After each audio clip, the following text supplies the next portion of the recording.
So today we're back with a dog that I finished training 2 months ago. Tizzy, formerly extremely reactive dog, is here for boarding. And so we're going to discover how good our training actually was.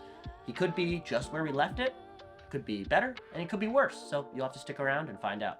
So this is Tizzy, and he was originally sent here for his severe reactivity as well as a bite history. He had bit a couple people out in the streets. His owners live in DC in an apartment, and they struggled with his reactivity for the first year of his life, and they worked with several positive, only purely positive reinforcement trainers that didn't really make much headway, and they really needed to bring him all together and fix his reactivity, or they were going to have to give him up. And so they gave us at NOVA Canine Academy one last shot for Tizzy to fix his reactivity. So I'm going to be walking you guys through exactly what Tizzy's issues were before training, how we fixed them, how we worked on them, and also putting them to the test 2 months after training to see how his owners did. I can't take all the credit though.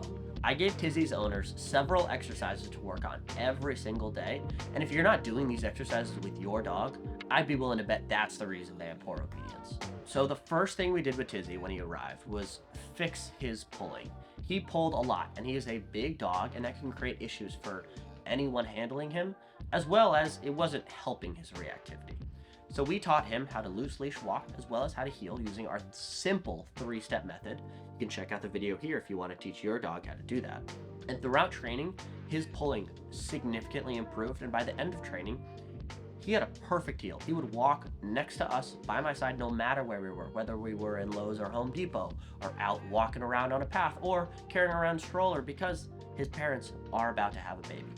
So Tizzy had another issue that I commonly see with dogs, and that is optional commands.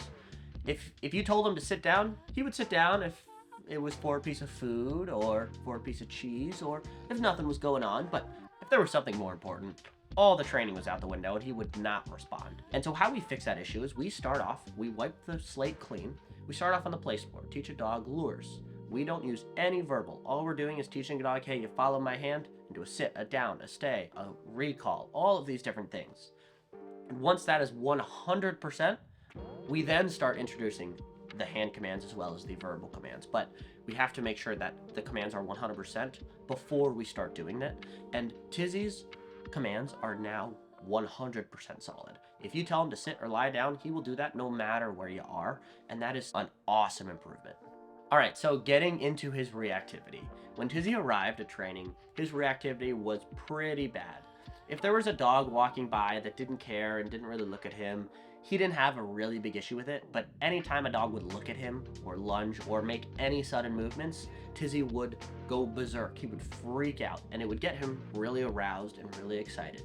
So what we needed to do was discourage the arousal of just seeing other dogs. Walking past other dogs is a totally normal thing, and it shouldn't be a big deal. And so we have to teach Tizzy the difference between right and wrong. When he gets excited, we want to remove that excitement. When he just walks normally, we want that to be rewarded and encouraged because we want that to be repeated. So we used treats. We also used a lot of structured play with Tizzy. And I'll put these clips side to side. On one of the first days of training, Tizzy lunges at a dog and goes absolutely berserk. And we are almost nearly in the same exact spot where there's a dog reacting at him, and Tizzy's walking totally normally. It is a vast improvement, and I can tell his owners have been continually working with Tizzy. Okay guys, we are finally here. These are the 3 things that I tell every single one of my clients after training to do with their dog, and also the reason I feel like Tizzy was so successful after training and his owners have kept up with training. Okay, so the first tip for you guys is being a clear leader.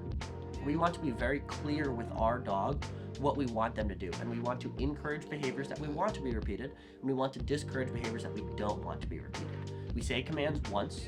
We don't ask our dog to do things. We project our voice on our dogs, and that's something that's so important. We have to have confidence in our dog in order for our dog to be successful, and leading our dog is where that all starts with.